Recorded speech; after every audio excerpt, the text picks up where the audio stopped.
Bison. I know you like to look at yourself on television, you sick son of a bitch. So look at this. That was beautiful. I have a confession to make. I fucking love this movie. Yes, Street Fighter the movie is a bizarre, funhouse mirror reflection of the series it's based on, and many of the characters I feel were miscast in spite of the talent they attracted. Regardless, it's a great big block of 90s cheese with lots of action and... This is the collection agency, Bison. Your ass is 6 months overdue. And it's mine. Fucking genius.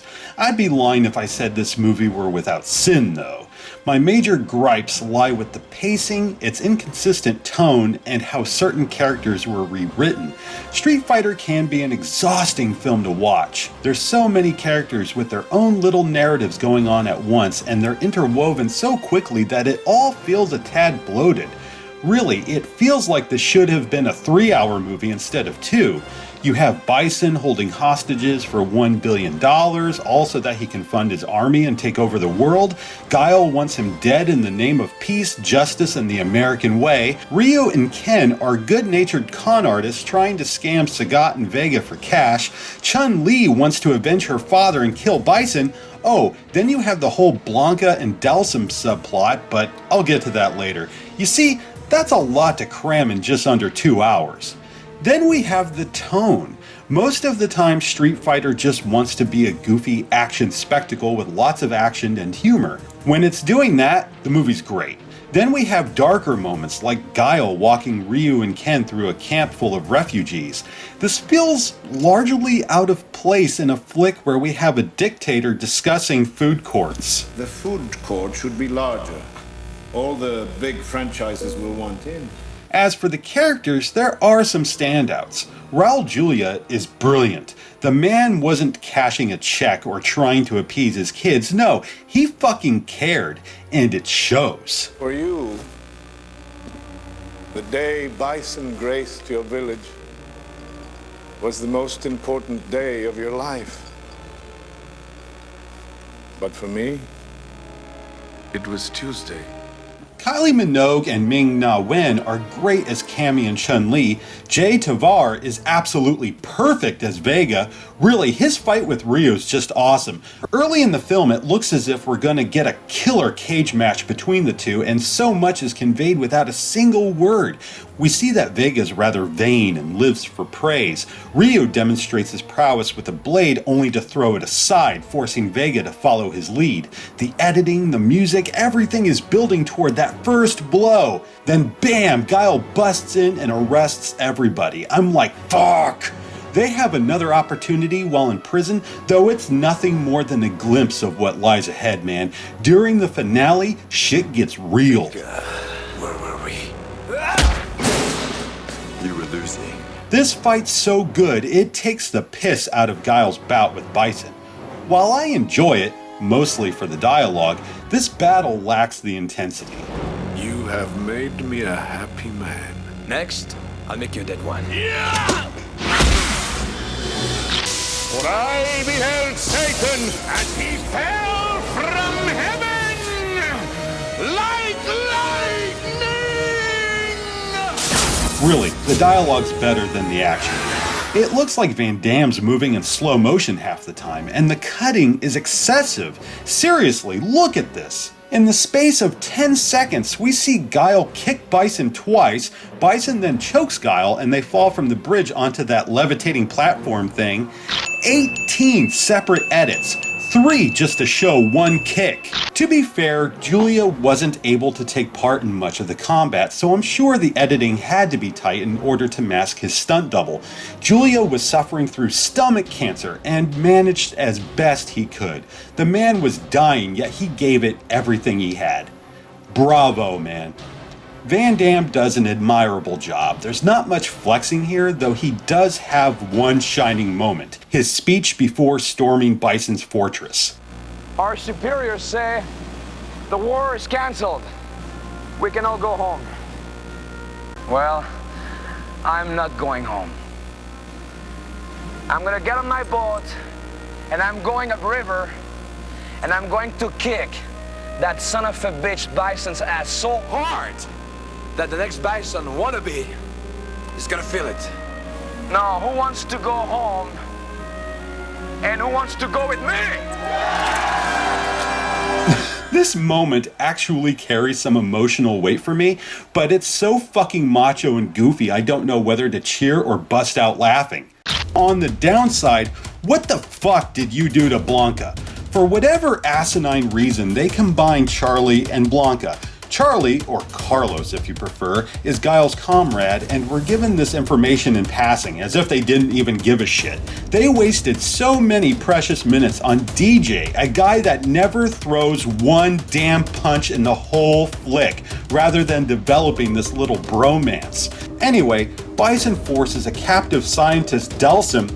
Dalsim? You mean him? Fuck it, keep going. Okay, so he's a scientist here, and he's being forced to turn Carlos Blanca into a super soldier that never fights anyone. He chokes Guile for like 5 seconds and tosses a guard onto the floor, but that's it. This subplot eats a lot of screen time, yet there's no payoff whatsoever. I mean, what was the goddamn point? No, Street Fighter the movie is by no means perfect, though I feel the good far outweighs the bad.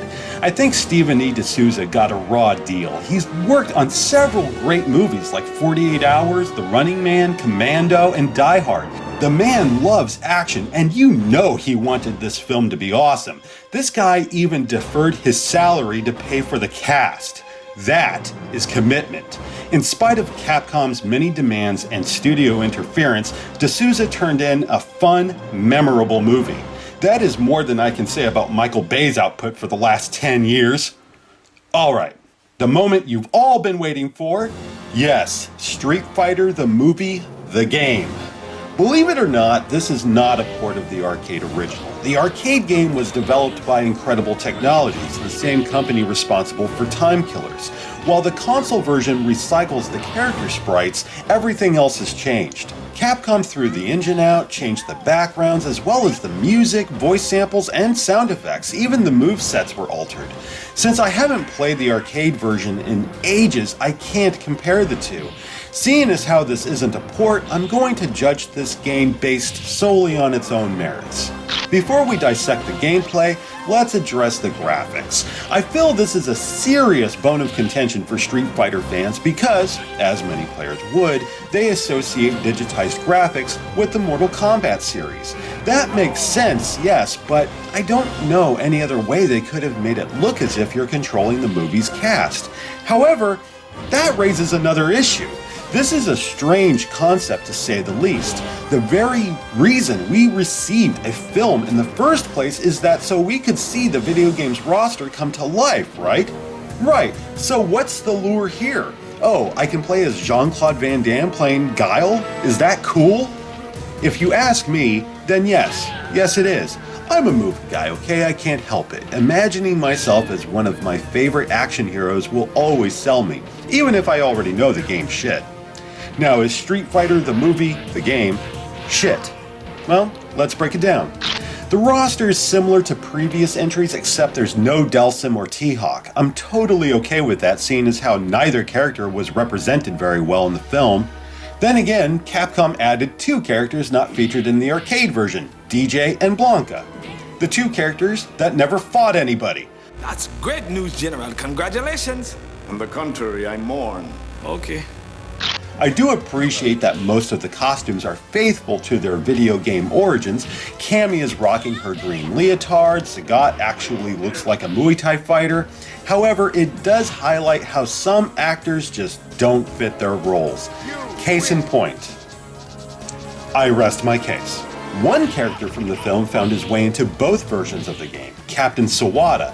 This doesn't surprise me since he was a popular fighter in Japan and his whole character was added to appease Capcom even though they wanted him to play Ryu instead.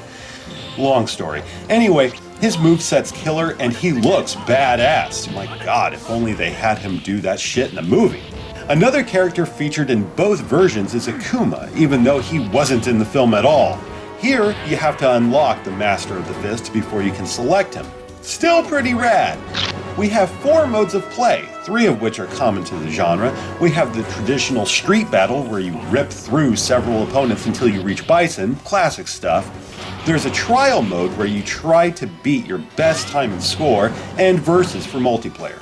The major addition is movie mode, where you get some cheesy stills and a sort of condensed version of the film's plot. You have 50 minutes to beat the game, and there's instances where you can pick an alternate path facing off with another opponent. It's okay, but the difficulty isn't balanced well. Say you have it set to normal. The movie mode is still harder than Street Battle. I don't know why that is, but it's annoying all the same. One thing that pissed me off early on is that your first bout is with Bison. I thought that was really strange. I mean, he should be the final boss, and no. He whoops your ass like a redheaded stepchild. Once he finishes with you, the story continues, unlike every other match that follows. That means this first battle's impossible, making me wonder why it was even included. A bit of interactive storytelling to piss off the player, perhaps? Your guess is as good as mine at this point. All I know is that it's a waste of fucking time. Now, I do have some nitpicks with the presentation. When you beat a fighter, you don't see mangled versions of the actor's face like the other games. That, and I would have loved to have seen Ryu destroy a BMW or some barrels for bonus rounds. Not a big deal, though it does disappoint me. My only serious problem lies with the control.